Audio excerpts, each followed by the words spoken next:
Hey, this is Paige Ruderman, and this is the So Rude podcast. Welcome to the show.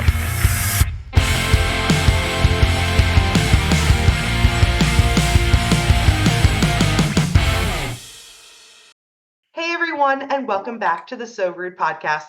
I'm Paige Ruderman, and today I am so excited to welcome a special guest to the show. Ralston Wells, known as Ralstofferson to some, Mr. Nashville to others, is a familiar face if you have attended any writers' round in Nashville.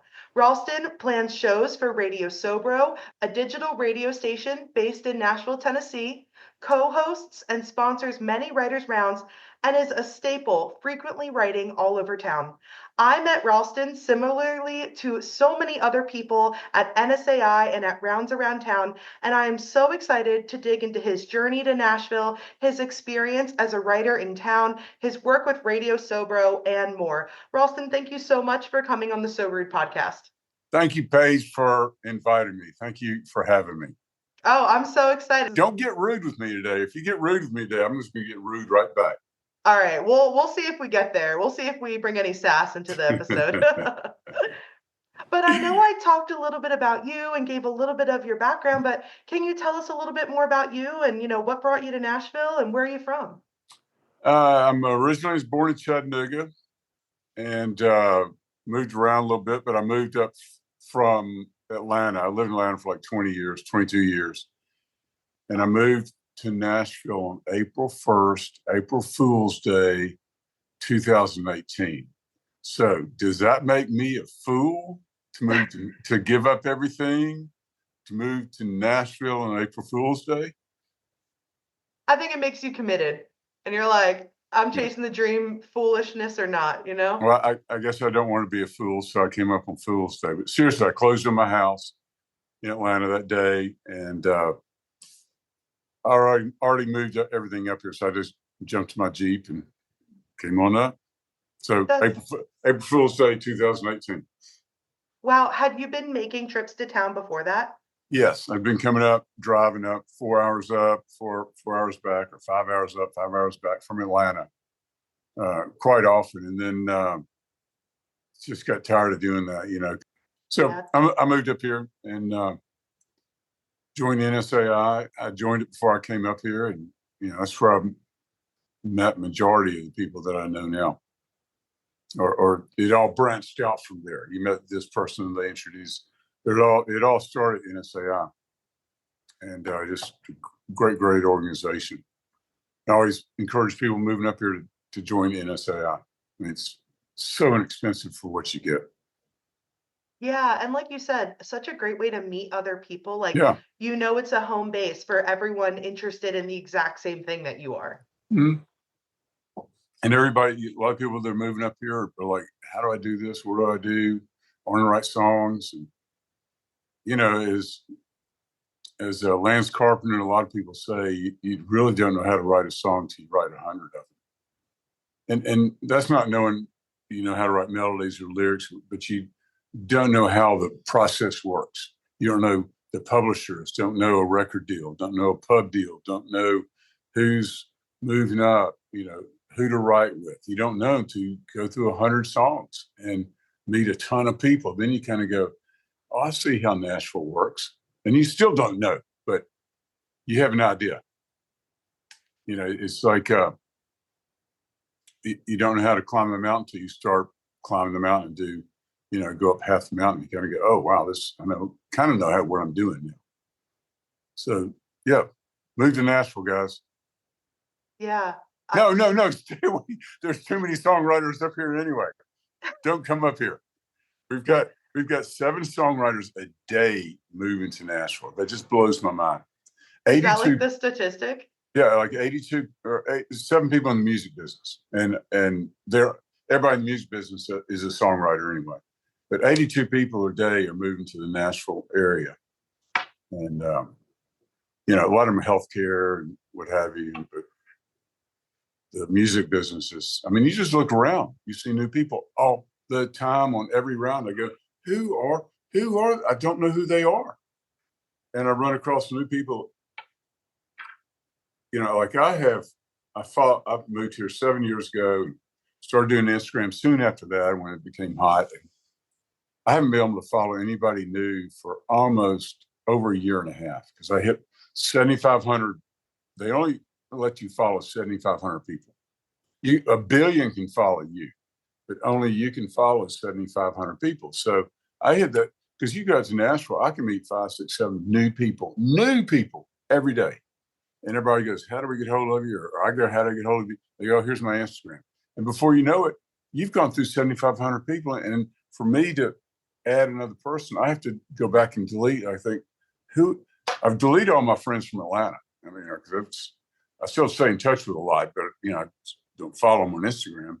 But there's so many people in Nashville, and I start going through. I get 500, 600, 700. And I go, I can't delete these people. I know them all. Not great friends, but I go, well, I may miss out on what they're doing. So, but it's so easy to meet easily. Don't you think 5, 6, 7, 8 people a day? 100%. And it's funny you talk about Instagram because before I had moved here, I had only ever used Instagram as like people I went to college with, my high school friends, just people I knew. Right.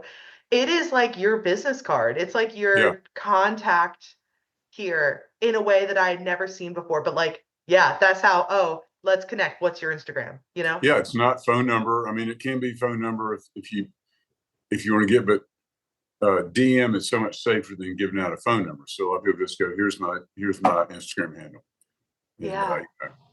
And TikTok's not the same thing. It's Instagram. I don't know what's going to be in 5 years, but it's Instagram right now.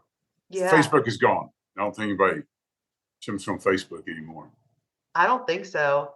And, if you have that many people, eventually you'll just like clear them all out. Be like, if anyone's not in Nashville anymore, but it would be a lot of work to sit there and like unfollow, like, because you probably can't do it at once. You have to do it one by one by one. You do. It's so hard to they want to delete Paige. Well, no, I'm not going to delete Paige. And then you go to somebody else and you go, no, I can't delete them.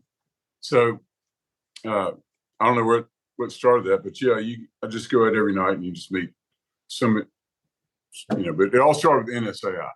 Yeah. So question for you. You said you spent 20 years in Atlanta. What were you doing in Atlanta? Was it also music related or did you have? No. I had no thoughts of writing music. Well, I did, but I don't play guitar. I don't play piano. I don't sing. I just like get in a room, throw out a bunch of ideas, and then, I take a nap. The rest of the people in the room write the song. I take a little nap and I get a third of the song, right? Or fourth of the song, how many people are in the room. So, no, I didn't grow up listening to country music. I was driving back from California years ago and I was working on a book and I thought I need to get inside the guy's head instead of all this exposition. I need to get in his thoughts. I said, I'll make him a country music writer. And so I started because he was falling in love and I started writing a song and I went, damn, I can do this. So I got back to Atlanta and I bought a guitar and took a few lessons and just figured out that's not my deal. But I always had dreams of writing songs from that one. I never even thought about it until that guy popped on my head and said, write a country song about me falling in love. I went, oh, I can do that. So I'm still trying to learn how to do that. Aren't we all though? Yeah, like, is anyone ever really like an expert? I feel like we're all just trying. You get up every day and you look at the same blank page you looked at the day before, and you're like, I hope to God I can write a song today, I mean, Brett James said it so greatly. He goes, I go in the room and I still don't know what I'm doing. He's got 28 number ones because I write new people all the time. And I think every time I go in there, I think I'm a fake because, I don't know what I'm doing. But he does. But, he feels that way. So no matter how many number ones you have, you still think, oh, my God, I don't know what I'm doing. In a way that gives me a little bit of like relief to know that whether I'm like right now I'm independent, I don't have a deal or anything, but it's like I'm doing the same exact thing every single day that everyone that does have a deal does. Like I'm practicing the steps, I'm doing the same thing. So like, I don't know, in a way it kind of makes you feel like you're all in this community together, whether you're, at the professional level yet or not, Right. I think we're all at the professional level. We're just, haven't had those big cuts yet, and those Ashley Gorley was here for 13 years. Come on, before you got a big cut, Shane McAnally, 11 years. Danny Wells, he wrote Check Yes or No. He was here 15 years before he got that cut, before he got a cut, and so people come to town, like I came to town thinking, oh God, I got so many song ideas, so many good songwriters. I'm going to make it in a year. I'm going to have 3 or 4 number ones. This has got to be easy, so easy. And you come up, and everybody comes to town thinking that. And if you don't even come here. If you don't think that you're going to bust through your first year, if you think, oh, I'm going to wait 10 years, because it is a 10-year town. And I mean, I went to a publishing party yesterday for Jacob Rice. He's been here 4 years. He just got a pub deal with Mucho Love Music, and but he is extremely talented. He is so good. So, he's so far above me and a lot of people I know. And he's a hustler. And if you're not hustling, you're also not going to get a pub deal. Pub deal's not the end of the world, but everybody thinks, oh, I want a pub deal. I want to come down and get a pub deal. Well, it's not the end of the world if you don't. You can do well without it. But so I consider him pretty fast track. But he's been doing this for years. But he just came to Nashville and transferred everything he was doing up north down here. So it wasn't like he just picked up a guitar and learned how to sing and play. Yeah. But it's almost like the clock starts. It's like, yes, hopefully you were doing it at home before, but it's almost like it doesn't really matter what you did before you move here. The day you move is your day one. Exactly. Yeah. And it's 10 years, just count 10 years. So I've been here 7. I got 3 more years before I can start bitching and complaining. You can't for 10 years. I'm sorry. You just cannot do that. You can't go, oh my God, nothing's happening. Because it's 10 years. And, 10 years, okay, you're a citizen, you've been in the business, you can bitch and complain a little bit. But you can't until you then. So 7 years in, I imagine, so you came 2018, pre-COVID.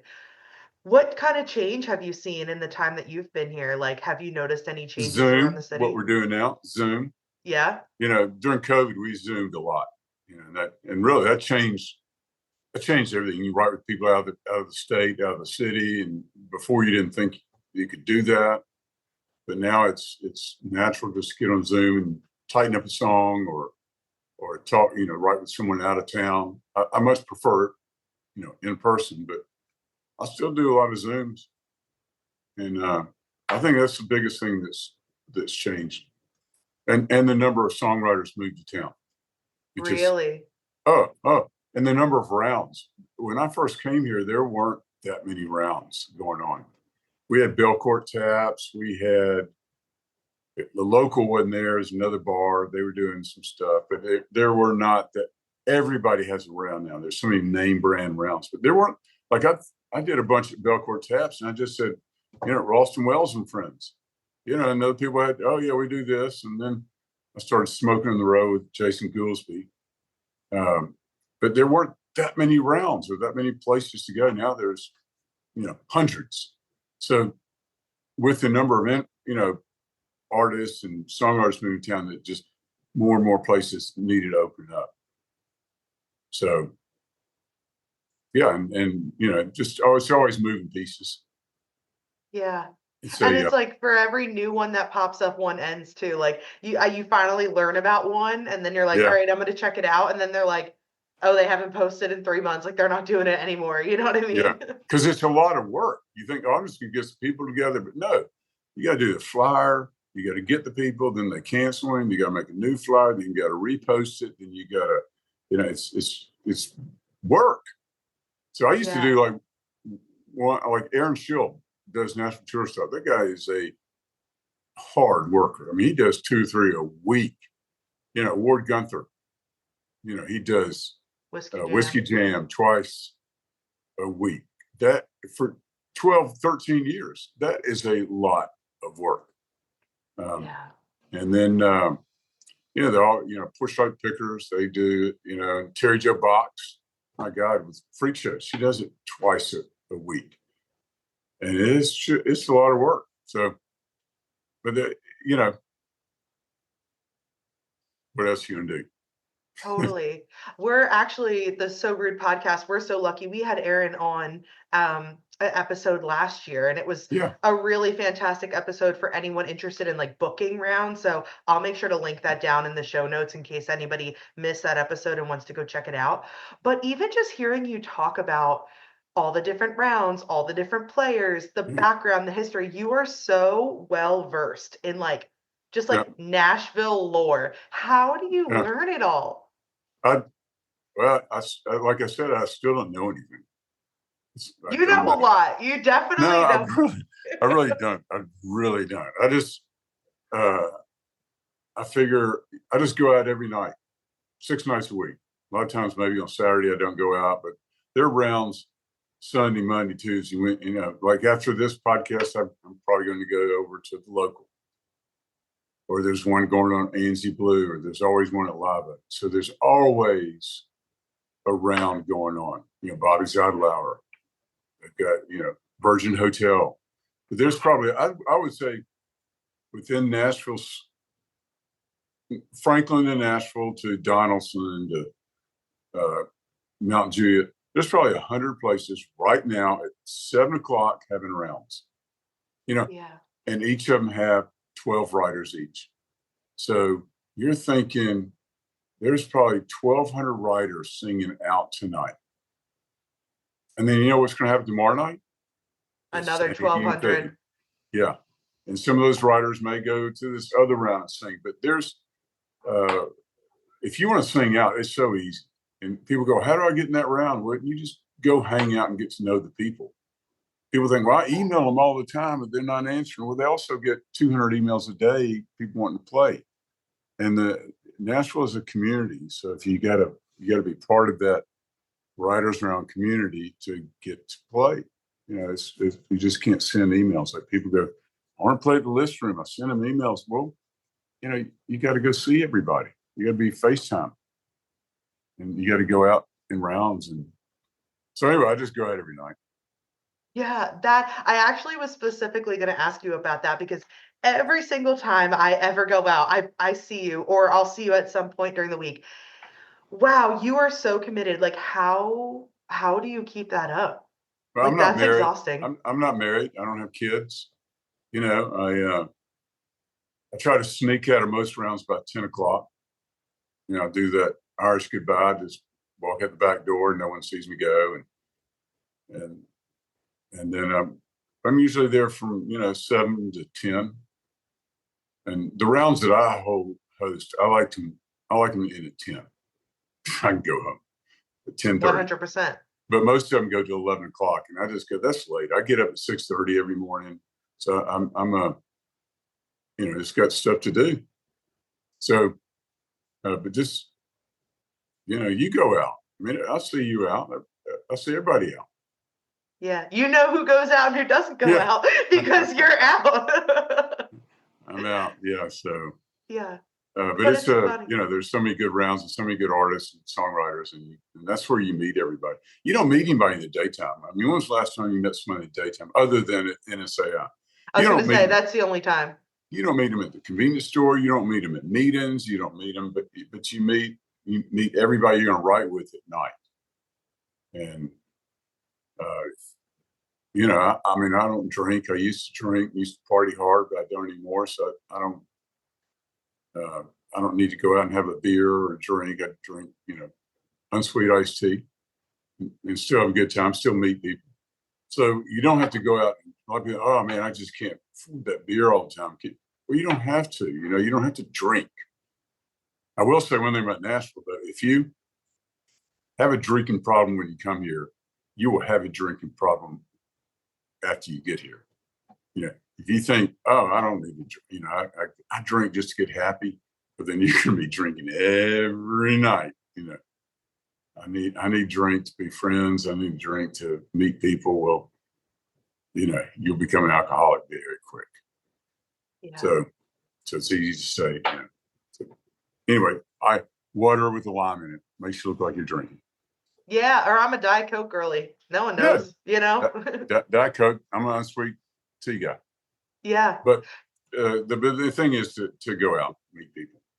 Yeah, and I love that you mentioned like rounds that you host because I definitely see I want to dig into as well your work with Radio SoBro and the like. So is most of the rounds that you're hosting with your work with Radio SoBro? Yeah, I see the hat right now. Well, I started smoking a little with Jason Gillespie 5 years ago, and we would cook a bunch of barbecue, give it away for free at Bobby's Idle Hour, and just feed songwriters that come by. You know, they can't say they're starving because we feed them, and it was all for free. But that got a little bit. I just got. I want to do something different, so we closed it down. We may do something special for a 4th of July or weekend or something, you know. But and then I do a lot of rounds with Radio SoBro. Radio SoBro is an internet streaming station. We stream all over the world. We play independent artists in Nashville. We don't. I mean, we stream in every country, every city. So if someone in China wants to hear you, where they can just turn on Radio SoBro and listen to you. And we're really a huge supporter of independent artists. That's what we're all about, singer-songwriter community. And so follow us. If you're listening to this, follow us on Instagram at Radio SoBro Nashville. And take a listen, and you can download the app. We've got a free app on the phone, and also you can listen on the computer at radiosobro.com and listen to the new music coming out of Nashville. I mean, a lot of these people you hear on Radio SoBro will be huge songwriters and artists one day. Everybody. Lainey Wilson started it, at doing Freak Show 10 years ago with Terry Jo Box. I used to see her play before she became Lainey Wilson, and everybody did. C.J. Solar, before he wrote Up, Down, Up, Down, Up, Down with Hardy and, Morgan Wallen sang it. He was doing, everybody was doing rounds. And everybody's a nobody, and all of a sudden they get a song and they become somebody. So, and you just meet them out, going around and playing in rounds. I love how much Radio SoBro does, especially for the independents, because you're right, everyone is a nobody until someone gives you that yes of approval. Yeah. And but I was but we play them, we play them before you get that kick in the butt. We'll play you. Submit a song. I mean, if you live in the Nashville area, if you come here to produce, or we won't play someone that doesn't ever come to Nashville because it's a community-based singer-songwriter station. But we'll play artists that you're going to be hearing on the radio soon, or some of them already are on the radio. So, it gives someone a chance to go, oh my God, I'm on the radio. It is great when someone hears their song, and then they videotape it. And they put it on Instagram, and they videotape themselves listening to it. That to me, that gives me a lot of joy. Oh my gosh, I love that. I was lucky enough to be someone that has had a song on Radio SoBro. Yeah. I also recorded a video and posted it. So yes, 100%. Even songwriters have co-written a song with somebody. We mentioned their names. Like, you never hear that on regular radio. Oh, this was written by Paige Ruderman. But we mentioned all the writers because that's very, very, very important. A lot of times the artists get involved with. Most of the time on Radio SoBro, most of those artists are involved with the song. I love that. How did you get involved with Radio SoBro? How did you even cross paths? How did you get involved? Tell me the story. I was at Belcourt Taps. That used to be a great hangout for a lot of people years ago. They closed right at the end of COVID. And so I was there, and I heard Kyle Creamer talk about it to, I think he was talking to Aaron Shilb about it at the bar, and I overheard him, and I went, what's Radio SoBro? Tell me more about it. So he told me more about it. He said he and his dad started a year and a half earlier, I think 2016 or 2017. And he would just say, we stream all these artists. He didn't have any sponsors. They had nothing. They were funding out of their own pocket because they loved the singer-songwriter community.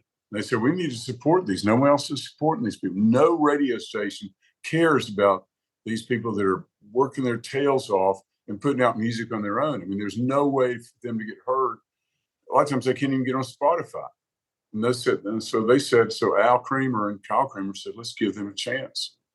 And so they started the station, and they kind of took off, and I heard them talk about it. And then I kind of talked about sponsors and, hey, here's some money or here. So I bought into them. And now, I don't know, I think I own 25%. I'm not a majority owner. They don't listen to me because I'm not a majority owner. Our suggestions, they go, no, you're not. But I do all the shows. So I handle all the shows. Al handles the music and the music selection. Kyle does music selection too, and he does all the social media, and I do the shows.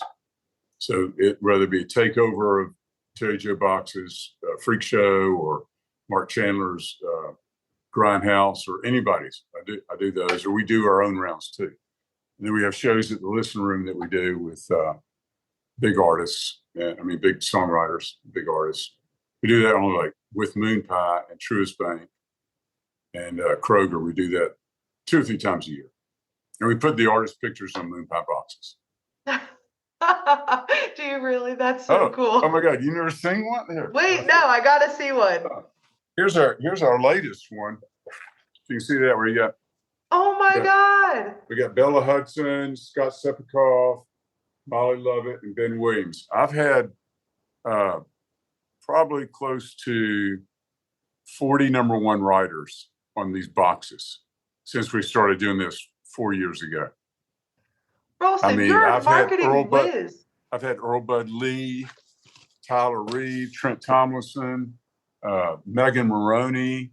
I've had probably 40 or 50 number one songwriters on the boxes because they, we put on shows like this and we put them on boxes.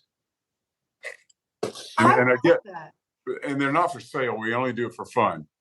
And then I give them a case if they want more. Danny Wells was one. I can go through a whole list of, I hate leaving people off, but yeah, we do that. It's a lot of fun. So our next one is May 29th.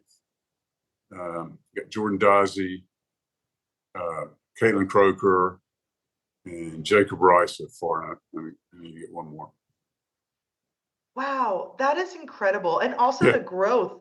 You were saying like you getting involved in the 2018 timeframe to now. Radio SoBro is everywhere. Like you cannot go somewhere in Nashville and not see the brand, know the name. Everyone wears the hats. Like the growth it's had is phenomenal. Oh yeah, it's because we're part of the right. Here's the pick. Let's see, a pick. So I hand out these picks everywhere I go. So you'll see these picks. I put stickers in bathrooms. So, and then I talk about it everywhere I go. And people just know Radio SoBro because they follow, their fellow artists, and they see them being they post their song on Radio SoBro they hear. So yeah, it's kind of cool. It's really, I don't know. It's just so much for people's. They may be down and all of a sudden they hear their song. And I hear people's song all day long, and I'll take screenshots of it and I'll send it to them. I go, hey, you're being streamed on Radio SoBro worldwide right now. And they go, oh my God. So but it's good. So everybody get the app, follow us on Instagram. Please do. It's a phenomenal experience to listen to great music that you might not have passed by if you're not in the Nashville area. So are you like the mastermind behind all the sponsorships? Because that's really cool. I feel like your partnerships with like Truist Bank and MoonPie, like you doing all the rounds, like is that you? Are you like the mastermind behind this? I'm the mastermind of the world. I'm the mastermind of everything. That's no, by the way. No, that's the opening clip. I'm from Chattanooga. MoonPie's based in Chattanooga. I knew them. So I brought them on board, and then we're talking with some other companies too. And, Colin and I both went and visited Truist Bank 4 years ago. And Truist Bank is a great supporter of independent artists too. They sponsor a lot of rounds around town. I mean, they sponsor most rounds around town. You'll see their logo on most rounds, or most good rounds. And so Truist Bank, Jennifer is a great supporter of independent. She's always out too. So check out Bank of Truist Bank. So, and they have an office on Music Road that's dedicated to the music and entertainment business. So, and that's where those people specialize in that branch. Oh, that's amazing. Yeah. So if someone's listening to this episode, they're an artist in Nashville, they want to get more involved with Radio SoBro. How do people start to become connected and part of the Radio SoBro community? Well, if they want the music played on Radio SoBro, we really like new releases, because we do a new music Friday. Every Friday, we pick up 9 artists, and we do a flyer with them, and we play them twice a day that day. And then during the week, we spotlight different artists every day. So if they want their music played, especially new releases, just go to radiosobro.com and click on submissions and just follow directions. It's a WAV file or an MP3 file. And then put your co-writers in there. And I don't listen to the music. They get mad at me if we don't play it. I go, I do the shows. That's fair. Yeah. So I get a lot of heat from that a lot, but they can get and just contact me through Instagram. I may not be able to follow you back, but I'll answer your DMs. That is the funniest thing ever. It is. It's and I didn't realize that until I hit 7,500, and I'm going to show you. And it goes, you can't add anybody else. I go, what? That's so funny. Yeah. So can you see that where it says 7,500? Yep, 7,500. It stops you right there. Oh, that's wild. I think Instagram, if anyone ever happens to listen to this episode and is from Instagram, for the love of songwriters in Nashville, can you please raise that number? Yeah, they just now started letting us put up 20 pictures. Usually they limited to 10. Still, sometimes some people are still limited to 10. I don't know why they let me do 20, but sometimes they let you do 20. Because we do writer rounds, and we take pictures of all the writers, and 10, there's 12 writers. And so we can't do a picture of each person without, doubling up or missing somebody. Then you go, why don't you put my picture on there? So, but now they're letting you do 20 pictures, which is great. Thank you, Instagram, for doing that. But you can still only tag 10 people. Rude. Right? Or so rude. No, you can only tag 20 people. 20 people, but that's okay. So you mentioned that you're in charge of shows. Are there any upcoming shows or rounds planned that you're really excited about, or like this is the first time you're doing it, or just anything on your radar? Not really. I just trying to look for good locations to host some new rounds. So I want to do something different. I love to get songwriters paid or a meal given to them if they come and play, because parking in this town is nuts. And there is a code I think the city's working on. You can type in a code at a lot of places and you get a discounted rate. It's still parking for musicians when they don't make anything. Like these writer rounds, you don't make anything with writer rounds. It's all done free. So you have to pay $20 to park, $25 to park. You got to eat something if you want to eat something. And then before you know it, you're out $30 to go play 3 songs, to other songwriters. The publishers don't go, a lot of publishers don't go to write arounds anymore because they go, I'm just going to find you on TikTok. I'm going to find you on TikTok. I'm going to listen to you. I'll set up a meeting if I like you, or Instagram. I don't need to go out and pay for parking and go to rounds anymore. So a lot of big publishers don't come out. A lot of the smaller ones, or the people just starting in the publishing community, they'll go out because all their friends are out. But you don't see the big publishers like you used to. They just don't go out. And it's a shame, because hearing someone on TikTok or seeing them live is a different story than just hearing a recording. You get to see their personality. And I wish I started around one time where publishers were part of it, and then but it's just hard to get them out. Yeah. They go, get them on TikTok. I'll watch them on TikTok. So it's really wild. Yeah. It's a shame. It's a shame, but I understand that, it's expensive to go out nowadays. Yeah. Oh man. So I never asked you, because you said you didn't grow up listening to country. Like, who were your musical influences growing up? Smoked a lot of pot, listened to a lot of Allman Brothers. You don't have to edit that out. It's okay. That was my, I like rock and country rock. I didn't really listen to, I listened to a little bit of country, but not much. It wasn't until I got that guy in my head, I needed to give him a voice, and he says, write a country music song. So I'm here because of that trip across the country where he said, well, you got to write a love song. So, but no, I don't have any country influence. I'm being a writing room, and I'm sure you're aware too that you'll say something, they go, oh yeah, that was written by Hank Williams. Oh yeah, that's George Strait song. That's a Hardy song. I don't have that reference to go. And some people can sit there and they know 500 songs just off the bat. They go, oh yeah, this is his melody. And I go, wow, where does that come from? The memory that songwriters have, I've never seen that anywhere else with any other business I've been associated with. They remember lyrics, melodies, chords to easily 200, 300, 400 songs. And the people sing on Broadway, the memory capacity that they have is amazing. Some of them may use their phone, but they still have to know the melody and the chords. They may forget the lyrics here and there, but I'm just amazed. Aren't you? Yeah. No, it's truly phenomenal. I'm very similar, where I did not listen to country growing up. I listened to top 40 pop. That was like what I listened to, or like musicals, And I got into country, honestly, because I was working at a Wawa. I don't know if you know what Wawa is. Wawa. And I worked a gas station or something. Yeah, so it's a gas station. And I worked second shift, so 2 to 11.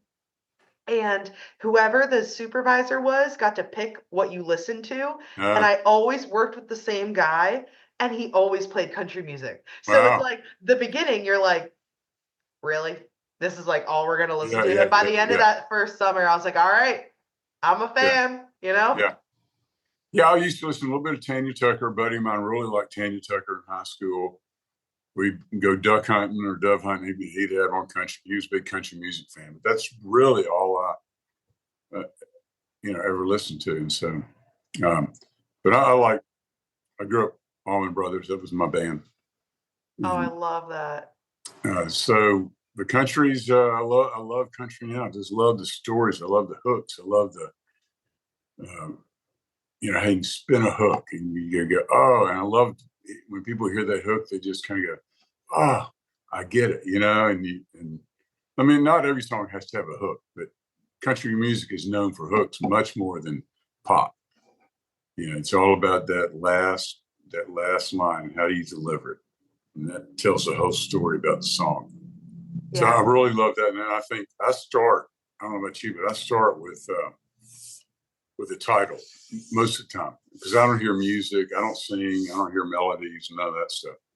So I just come in with a bunch of titles or song ideas. Then we start from there. I've written with you once or twice, And some people come with a melody and they go, I came up with this lick the other day, and I go, that does nothing to me. I can't write to that. But a lot of people can.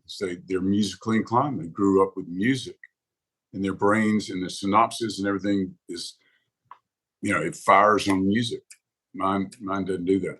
You're more story-based, lyric-based concept. Yeah. Story. I go, I'll be in the right, and I go, that doesn't make any sense. They go, it's a great line. I go, but it doesn't really write to the hook. It doesn't make any sense. So I argue with that. That's my thing. It's more of the story of, it all makes sense. Especially in country, like that, like other genres, you might have a little bit more flexibility with doesn't make sense. It just kind of sounds good. The Max Martin songs of the world, you Yeah, know. yeah. But for country, it's like, no, does it tell a story when you listen to it top to bottom? Most of the time, a lot of times we'll sit and write. We won't even pick up a guitar until we have a story down. We just write the story down and go, oh yeah, this, and maybe hum something, but we don't have a melody all the time. So it usually starts with a title and a hook and a story. Is that kind of true with you? Yeah, especially before I ever started co-writing, I didn't play any instruments. I now learned guitar because living here, if you want to play rounds, you got to play something, and Right. it's the most transportable. But Yeah. when I was at home, I was a lyric melody person. I would Yeah. just sit there and the hum things. Um, but yeah, I feel like I've gone through different phases. Like there's been some phases where, yeah, the person starts jamming on guitar and you're like, all right, that's where we go. There's Yeah. other people that's like, yeah, I want to get the whole like first verse and chorus down before I ever even pick up the music side of it. Like, what are we saying, you know? Yeah. So it's totally different. Because countries. I mean, I think this is what I think. The Let me ask you this: the first time you hear a song on the radio, what makes you like that song? I would say I connect with the lyric before I connect with anything else. But I would say, did I like the chorus? Did I like how the chorus went? So to me, I think chorus is really important. How about you? I think, in my opinion, it's the voice. I have Oh, good demos done by people with not good voices, and I'll send them to people that has nothing to do with, and they go, "Who?" They don't even listen to the song or the melody. They go, "Whose voice is that?" You know. And mm, I think a voice can deliver a bad song. Now, the bad song may not get picked up, anything, but that voice is the first thing you hear, and then you hear the melody, then you pay attention to the lyrics and the hook. But is if you have some people that sing bad demos or in the room, hey, listen, and they can't sing, and then you send it to someone that's not in the music business, the first thing they'll go is, "Who, whose voice is that?" They're not even. I go, "What? Who cares about that?" They go, "No, no, no, no. Who? What? Who's singing that?" They're not even paying attention to the lyrics, the song. So I think the voice is so crucial of getting a song cut, oh a my dem, God. a demo heard. So if you have people like if I sang it, if it was the best lyric melody, I know some. I'm not going to mention any names here, but you might know what I'm talking about. I know some people that are excellent writers. They have hits, but when they sing in a writer's round, people go, "Is that the same song?" It's the Yeah. same chords, same melody, but the voice does not do it. And not saying they're not a good person, not a good voice, but the voice is, to me, if you that's how a song gets cut. That is fascinating. I have never thought about it like that, but Yeah, hearing you talk about it, I'm like, you're right. There's people that I've approached because of their voice. Like I yeah, thought the lyric was could be stronger, or yeah, I didn't even maybe even like fully listen to what they were singing, but I was like, they got a great voice. I can help them write a good song, and together yeah. it's going to be a good combo. I mean, you hear someone like Ryan Larkins is a great writer and a great, but you hear him sing something, and you go, "Oh my God, that voice! I got to hear more of that voice." Or someone like Josiah Siska or Terry Jo Box when she sings. I mean, they're great writers, but you hear that voice and you go, "Wow, I want to listen to this song," and that makes you want to listen. But you hear sometimes people singing, you go, "Ooh, ooh," that's like chalk on a board. Your fingernails on a board. You go, "No, no, no, no, no." And so it doesn't matter what the melody is or the lyrics. It's that voice. So to me, I don't know how we digress there, but I think the voice is first thing people go, "Wow, I'll listen. Yeah. I'll keep listening." That's such good insight. You today, Ralston, you've shared so many amazing gems of how to build community and like how to get involved. What's the best piece of advice that you've ever gotten? From the music business or life. Ooh, whichever way you're feeling. Um, I think the best thing in this town that I've ever heard of, and Bart Herberson, NSAI, everybody says this: just show up. I don't care if you don't feel like you're writing today. Doesn't matter, because that's when magic happens. Just show up and don't cancel. If you cancel a write because, oh, I want to go clean my car, or I don't feel like it today, that's when the best songs are written. And I think just show up and go out all the time. And a lot of people go, how do I meet that person? I go, show me your hand. Okay, stick it out in front of you and go, hi, I like your song. My name is Ralston Wells. What's your name? And you're amazed how many people reach their hands out. They might give you a fist bump nowadays, but they will more than likely reach their hand out and say, my name is Paige Ruderman. And they go, wow, that's pretty easy. But to do that is so hard for so many people, to go up to someone strange and go, especially, in this town, it's a hierarchy. The more hits you have, the bigger you are. It's harder it is to approach those people. You think, oh, but I don't know any artist or any songwriter does not like a compliment. Man, I love that song. That's all I wanted to say. I don't want anything from you. I just say, I love that song. So, and that's the easiest thing to do, is just shake someone's hand, fist bump on the elbow. I don't know, whatever you want to do. But, just show up. And I can't stand it when people cancel on me, and I find out, and then you get on Instagram and they're doing something else, or that Instagram tells the truth. I want to post, I'm out here writing with these people today. Well, why didn't you tell me you had a write and you weren't to cancel on me? Yeah. But Instagram, do not post something if you lie to somebody, because they will find out. I swear to God, you put like a camera or a microphone in front of people and they just they forget their brain. I'm not supposed to be writing today, but because I called in sick, or I'm out doing this. But people, I don't know, just in Bart Harbison at NSI says, do not cancel a write. It is the most important thing to do in this town, is to write, and that's why you moved here. And you're not going to get anywhere without writing. And then, another question. I think my journey, since I don't sing, I don't play out, no one sees me up on stage, no one comes over to me and says, oh, wow, love the way you're drinking that unsweet iced tea. Man, I'd love to write with you sometime. That's not going to happen to me. It's going to happen to everybody who's up on stage. And then if you're up on stage, you get to meet the people that are sitting next to you, and y'all end up writing, becoming great friends, and, sharing Instagram, phone numbers. So for me, I have to go say hello to them. I have to do something else. But so I'm not going to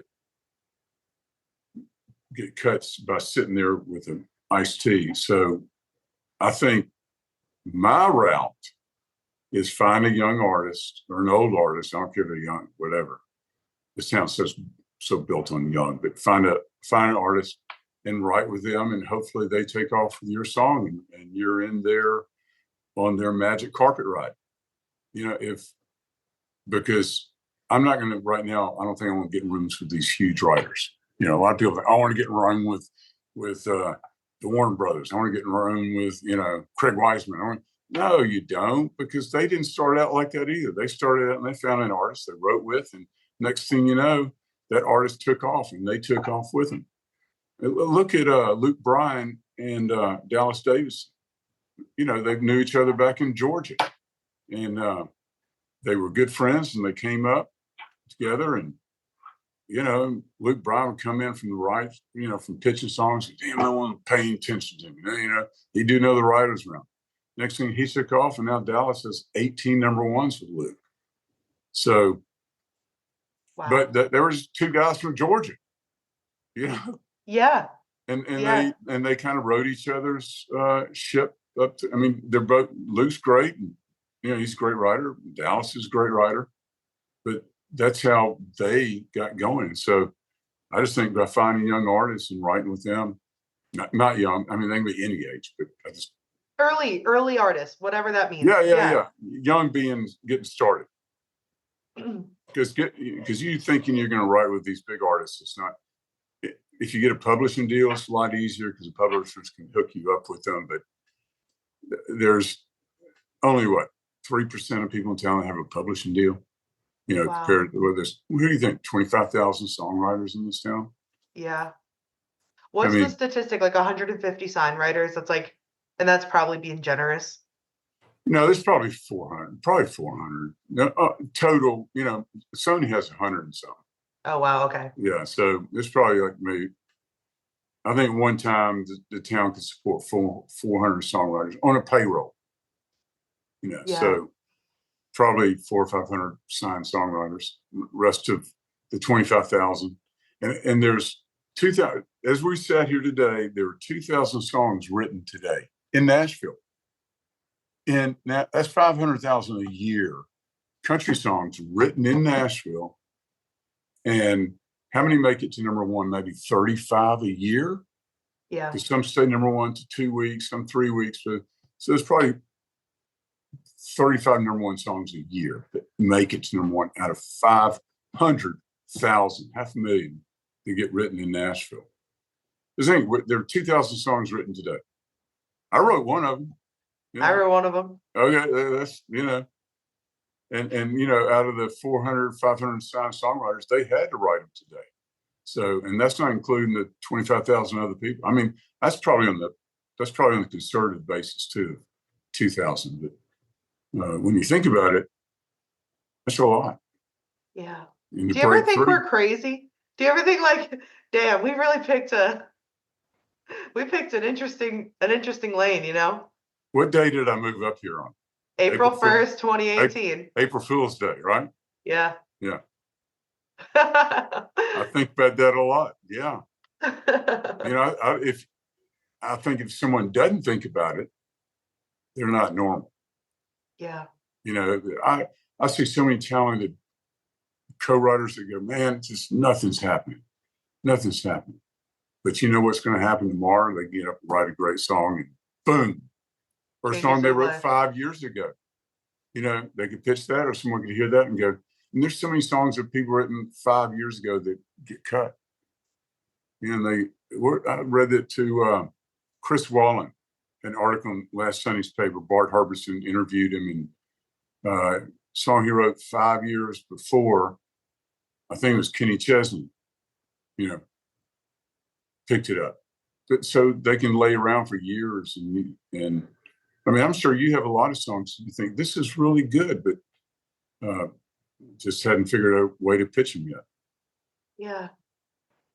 You probably have you just got to cut with Kevin, right? Kevin Kennedy. Mm-hmm. Y'all go listen to that. We wrote that song, 2 years Kevin ago. Kennedy the third. Yeah. Y'all string that baby. Thank you. Yes. Yeah. We wrote that 2 years ago. Yeah. And it just got released 2 weeks ago, 3 weeks ago. Yeah. Thank you. Yeah, we're proud of that one.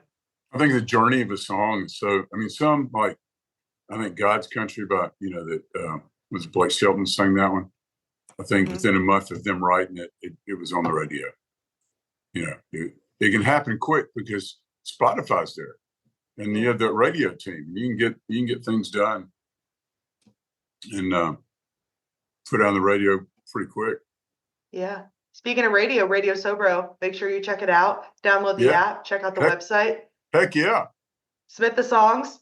Support. Yeah. Come to our rounds. Follow us on Instagram. We were hacked a couple of months ago. We lost everybody. So we're trying to build it back up. Yeah. So we got to get back up to 25, 50,000 people. But it was hacked. They're demanding money, to get it back. Yeah. Yeah. So we went, no, we're not going to Bitcoin. They wanted Bitcoin. Oh God. So they're not in the US. Yeah. So they hacked it and they wouldn't give it back. And I don't know how they hacked it, but they got in Instagram somehow.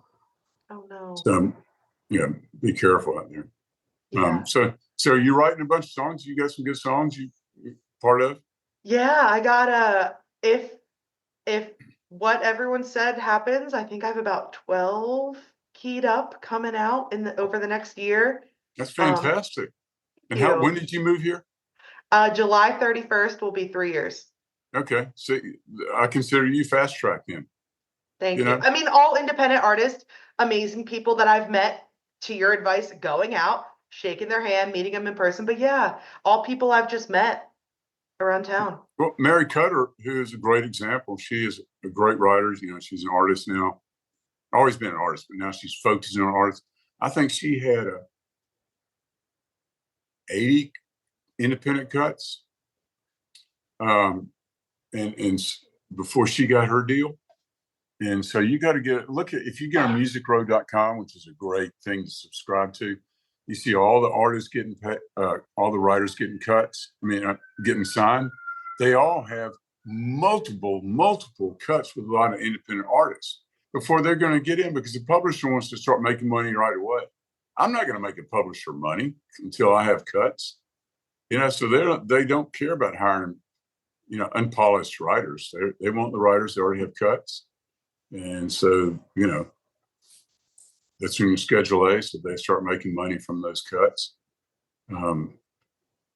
What's an Autumn Bicey? She had, I think, 100 over 100 cuts before she got her deal.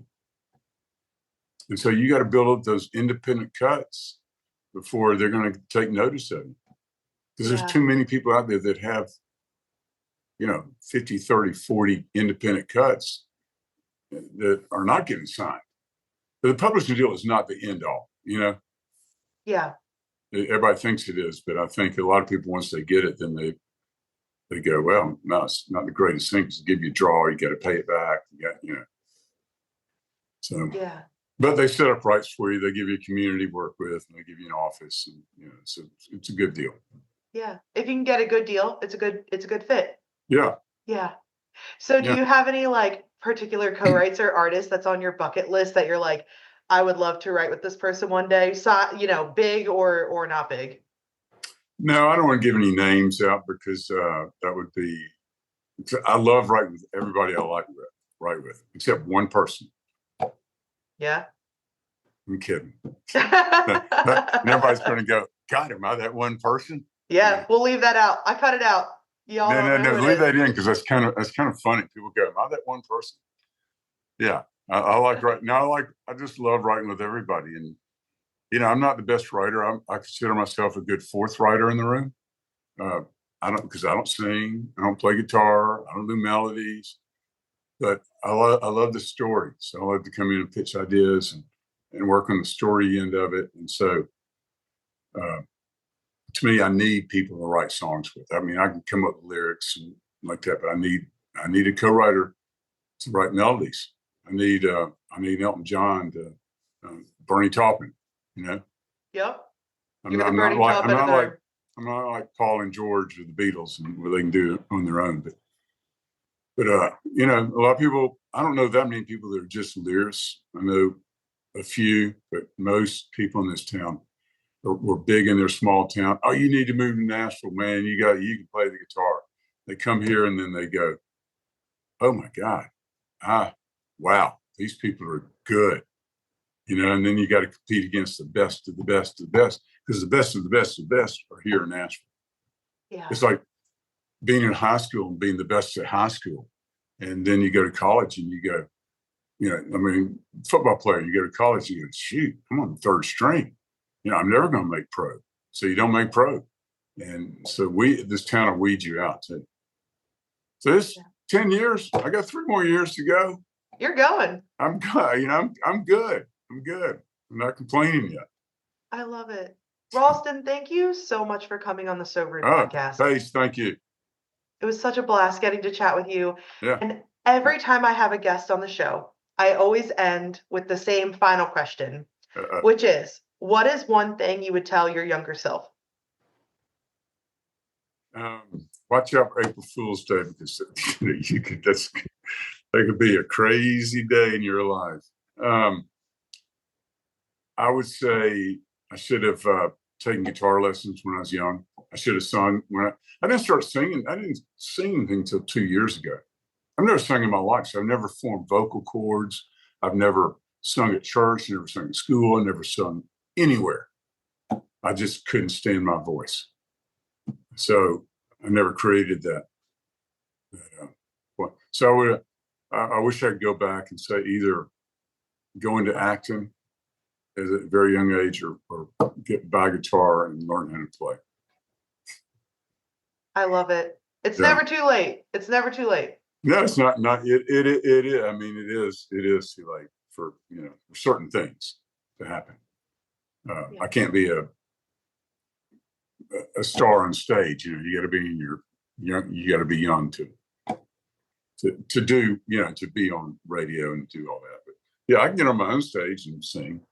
I mean, it's like people want to come to Nashville, and the way I look at it, you come to Nashville, and I think they want to be stars. It's not just about playing music out, because you can play music out in Milwaukee.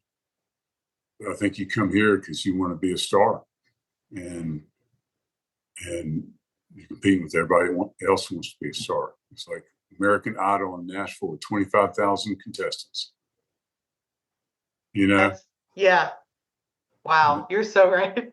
Sure, and they're all good. And they're all good. And they're all so good. And you go, God, the quality of this town it's mind-boggling. The songs that you hear out and you go, that's a cut. And then, then also competing against another 2,000 that are written today. And what's going to break through? You find that artist to write with. I think that's my journey.